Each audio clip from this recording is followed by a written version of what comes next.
Now joining us is our panel. Dan Merica, a national political reporter for The Messenger. Kimberly Atkins Stohr, a Boston Globe columnist and an NBC News political analyst. And Republican strategist Doug Heye.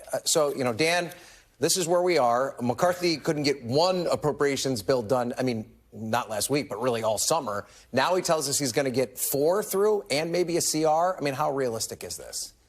Highly unrealistic. I mean, I know that he says he's an optimist. He thinks he can get it done. It doesn't seem like it. I think Sahil is spot on that it doesn't look like either house, either chamber is going to be able to get something done.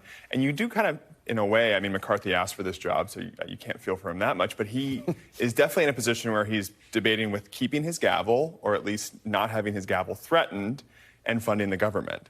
And right now, it seems like he is saying, I'm okay with keeping my gavel and not funding the government. He's getting cheered on by people like Donald Trump and others, and he's capitulating to certainly the far right of his party. How long does that last? Does that continue to impact his standing with moderate Republicans in his party? It remains to be seen. I'm actually interested in the political ramifications of this. There are elections in a few weeks in Virginia and other states. The shutdown could be significant. No state in the nation is more tied to the federal government than Virginia, as you know well. Don't get ahead of our rundown, Dan. We're going to get to that in a second, all right? So I want to get to the guy who's been in a room for conversations like these. Doug, it's interesting with McCarthy, and to Dan's point about this, it does seem as though he's trying all these different maneuvers to convince these conservative holdouts to come on board. He did the impeachment inquiry.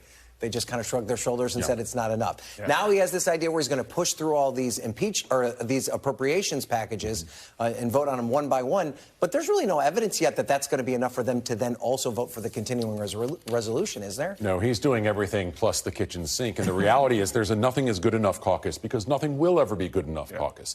You ultimately can't satisfy them. And I think the challenge for Kevin here, it's why he's trying every maneuver that he can. It's not so much about shutting down the government. The government is going to shut down. The question is, how do we reopen it? And what are the potential political costs both within the Capitol and outside of the Capitol for that? That's where the unknowns are at this point. And it's ultimately where Republicans are looking at past times of where Republicans get blamed. At least Republican leadership realizes this. Others are playing very different strategic or tactical games. And how big of a role do you think President Trump, is he in the background in all of this, or are there people talking to him? When has he been proactively a good actor in things like this? I think that's what we're seeing now. He's giving cover to some of those more troublemaker members, and they need some cover. Donald Trump's the perfect cover for them politically. All right, so Kimberly, I want to play President Biden addressing the shutdown just moments ago. Take a listen to this. Now a small group of extreme House Republicans, they don't want to live up to that deal, and everyone in America could be faced with paying a price for that. They're changing it. We made a deal. We shook hands. We said this is what we're going to do, and now they're reneging on the deal, which is not much of a surprise these days. At what point, though, do Democrats, like the president, like Hakeem Jeffries in the House, need to start talking to maybe some of these moderate Republicans who are probably also freaking out about the idea of a shutdown and saying, we got to make a deal, guys, because we're running out of time? Well, I would believe that they've already begun doing that. It all ends up on Kevin McCarthy. Look, it's not a matter of if he could lose his gavel based on this deal that he made. It's a matter of when. And at least now, this is a big deal. We have people, millions of people, who will be affected by this in a really real way if the government shuts down. If this is not the place where he stands up to the troublemakers, as you said, within the caucus, who represent a tiny sliver of the American electorate, when is it going to be? And so I think at this point, he needs to turn to both the moderates and the Democrats, say what it is that they want. The Democrats have already said it's ending this impeachment inquiry. We'll see if that happens. But Kevin McCarthy can't win here. There's a sense, though, that Republican leadership needs to defeat these troublemaking members, because let's say Kevin cuts that deal and there's a motion to vacate the speaker. Does a Speaker Scalise, a Speaker McHenry now have a stronger hand? No. And so that's why they feel we need to beat them now. And it's going to be a pretty ugly process. So Kimberly, is that, to Doug's point, that at some point you have to marginalize these 10 rabble-rousers, right? I mean, I've done the math many times. There's a lot more non-rabble-rousers than there are rabble-rousers, but they seem to be controlling everything. I mean, that's going to require at least a small group of Democrats, right? Yes. Does Hakeem Jeffries say to that small group of moderates, hey, listen, let's cut a deal with them to get this government funded, and then when the motion to vacate comes around, you guys can walk out of the room or do something to protect his speakership. Would that be responsible on Jeffrey's part? Depending on what that deal is, I think that's exactly what you're going to see happen. You have people on the Democratic side who, unlike the Republican side, are talking to each other, coming up with a plan, and are really gaming this out. And in the meantime, they can point the blame to Republicans if the government shuts down, as you said, depending on how long it remains shut down. Okay, now let's get to your piece, Dan. Dan wrote a piece for the messenger.com about the political fallout beyond Capitol Hill and how this could affect legislative races in Virginia. We spent a lot of time talking about what happens here in the Beltway, but this has big impacts outside and not that far out of the Beltway. One of the Republican candidates, Ian Lovejoy, who's running for the House of Delegates, and they're trying to hold on to the House of Delegates there, said, in Richmond, I will never shut down the government over politics.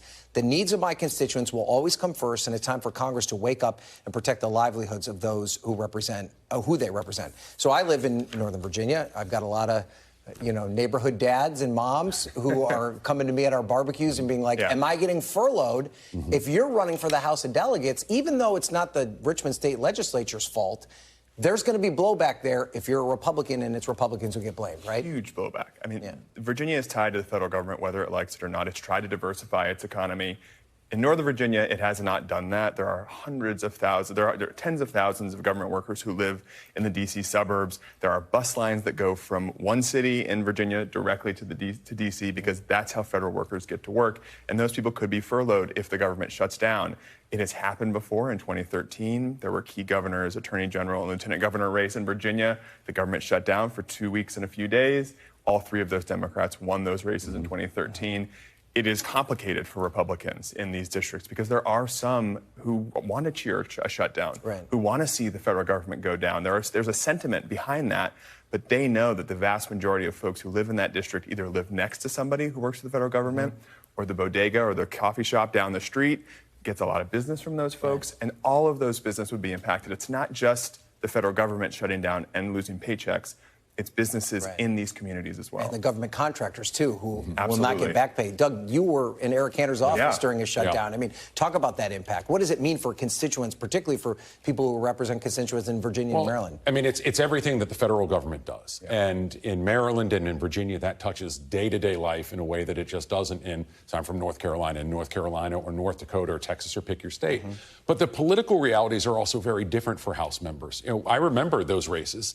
And, it was, we told these members, if we close down the government, you've touched the stove, you touch the stove, you get burned.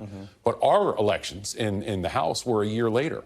And there ultimately was no penalty for Republicans. And Republicans in the House of Representatives are very mindful of it. It's why their motivations are very different than what you think they might normally be. All right. And Kimberly, before we go, just the impact for Democrats of the Menendez indictment. Do Democrats need to get ahead of this and try and distance themselves from him? I think they absolutely do. I think if he resists the calls to resign, which I think will only increase, they will have to create that distance because, as you pointed out, corruption is the very thing that Democrats have been claiming the moral high ground on. And so if someone within their own ranks gets a pass, it will be impossible for them to differentiate between what he is doing. Yes, he didn't wage an insurrection, but it's the kind of bribery that gets to the heart of what you don't want politicians to do. This is the second time around. I don't see a way out of this. Biden's giving a speech on protecting democracy this week. This week. It's bad timing in that front as well. It's awkward, right? Yeah, and it may not be an insurrection, but trading government secrets to another foreign government big problem. Is a very big problem. So obviously innocent until proven guilty, but a very big issue for Democrats. Great conversation, guys.